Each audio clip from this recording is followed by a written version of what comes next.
જય શ્રી રામ. ભક્તિ એટલે ઈશ્વર સાથે એકતા સાધવી.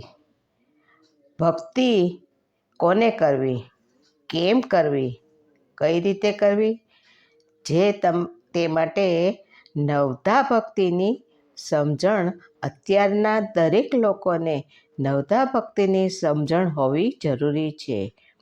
ઈશ્વરને યાદ કરતાં જ ઈશ્વર તરત જ ભક્ત સાથે વાતોમાં જોડાય. એનો અર્થ એ છે કે આપણી ભક્તિ સમજપૂર્વકની છે. સામાન્ય રીતે સમાજ ભોગ અને સુખ સમજીને ઇન્દ્રિયોને સુખ આપવામાં પસાર કરતો હોય છે. મંત્ર જાપ, ધૂપ, દીપ, નૈવેદ્ય આ બધું કાર્ય તો પ્રાથમિક કહી શકાય. ખરેખર ભક્તિ કેટલા પ્રકારની છે? કઈ કઈ છે? ભક્તિ 9 પ્રકારની છે, જેવી કે નામ સ્મરણ, કીર્તન, ભજન, પૂજા, સત્સંગ આ બધું જ નિયમિત કરવું જોઈએ. ભક્તિ એ કર્મકાંડ નથી. નવધા ભક્તિની સમજણ. પહેલું છે શ્રવણ, એટલે કે સાંભળવું. કથા, કીર્તન, ભગવાનનું લીલામૃત શાંત ચિત્તે સાંભળવું અને ચિંતન અને મનન કરવું. બીજું છે કીર્તન.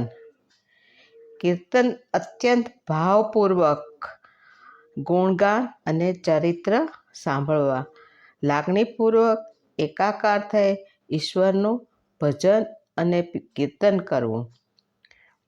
ત્રીજું છે સ્મરણ.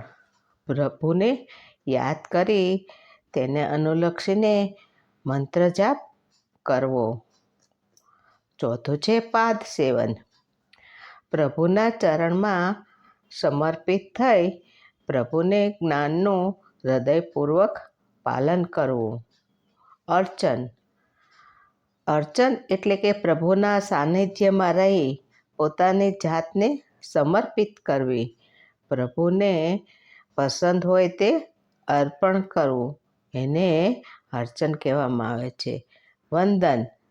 પ્રભુને સંપૂર્ણ ભાવથી અને પ્રેમ અને લાગણીથી નમ્રતાપૂર્વક વંદન કરવું, જેનાથી આપણા અહંકાર અને વિકાર દૂર કરવા. સાતમું છે દાસ્ય ભાવ. ઈશ્વરના ચરણમાં શિર ઝુકાવી અને પ્રણામ કરી પ્રભુ તમે જે કરો તે ખરું તેવું માને છે. આઠમું છે સાખ્ય. સાખ્ય એટલે કે સખા, મિત્ર. પ્રભુ સાથે મિત્રતા કેળવવી. હૃદયમાં કોઈ પણ પ્રકારની વિષમતા રાખ્યા વિના વાત થઈ શકે, ભક્તિ થઈ શકે. 9મું છે આત્મનિવેદન.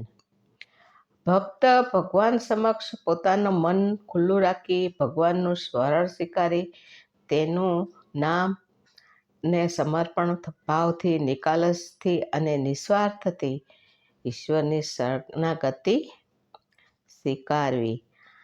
ફળની પ્રાપ્તિ માટે નહીં, પણ આપણા કર્મ કરવું જોઈએ. આધ્યાત્મિકના રસ્તા ઉપર ભક્તિની શક્તિની મહત્તા વિષય પર જાણતા હશો.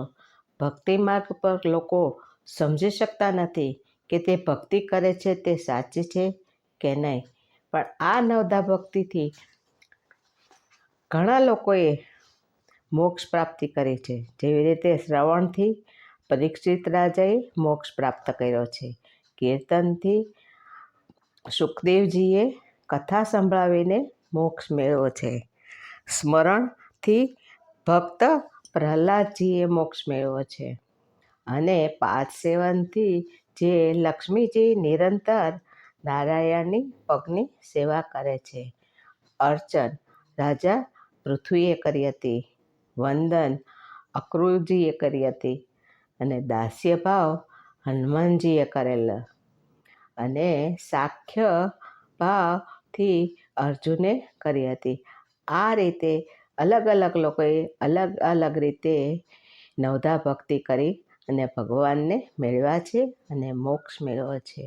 તો તમને આ મારો વિડીયો ગમ્યો જ હશે તો લોકોને શેર કરશો, સબસ્ક્રાઈબ કરશો. રામ રામ.